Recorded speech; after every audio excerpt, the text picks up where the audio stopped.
Hello everyone. Today would have been Mom's 90th birthday, and we had made plans to have a picnic with some friends. Let me just get these things settled. And guess what? So I had a picnic in my own garden, and so what I thought I'd do is I'd just share some poems. It's partly me in order honoring and spending time hanging out with Mom, and it's also some of these poems are gorgeous, and with everything they were going through, I thought to share them just as a way of shifting our focus to something that's just heartwarming. So these were Mom's poems that she collected. She had a huge, thick pile of them. This thick, in fact. And I piled through and got a few of them that I thought were just really lovely. So these are poems that Mom loved. This one is by Do Each of Antwerp. This is 13th century. Love's maturity. In the beginning, love satisfies us. When love first spoke to me of love, how I laughed at her in return.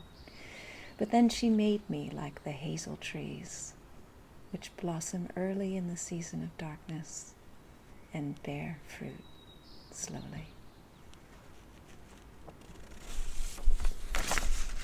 The Guest House by Rumi. This being human is a guest house. Every morning, a new arrival, a joy, a depression, a meanness. Some momentary awareness comes as an unexpected visitor. Welcome and entertain them all. Even if they're a crowd of sorrows who violently sweep your house empty of its furniture, still treat each honorably. He may be clearing you out for some new delight. The dark thoughts, the shame, the malice, meet them at the door laughing and invite them in. Be grateful for whoever comes, because each has been sent as a guide from beyond.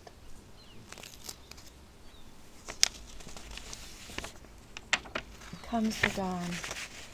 After a while, you learn the subtle difference between holding a hand and chaining a soul. And you learn that love doesn't mean leaning, and company doesn't mean security.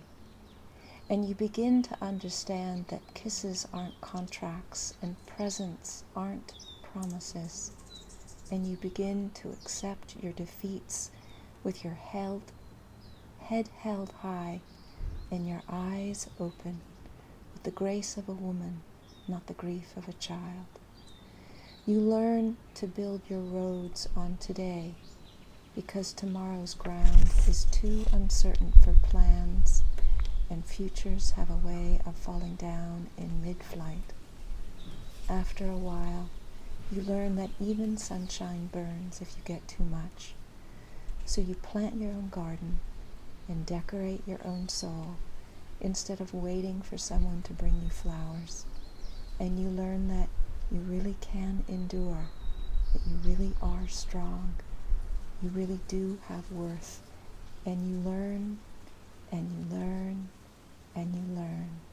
With every goodbye, you learn. Comes the dawn. No author attributed to this. Wild Geese by Mary Oliver. You do not have to be good. You do not have to walk on your knees for 100 miles through the desert repenting.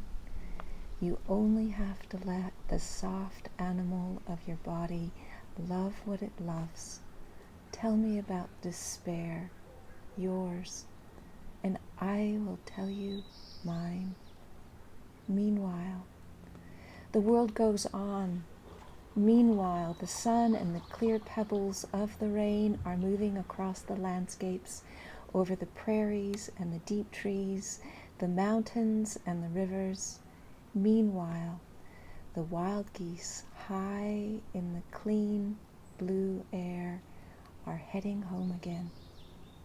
Whoever you are, no matter how lonely, the world offers itself to your imagination, calls to you like the wild geese, harsh and exciting, over and over. announcing your place in the family of things.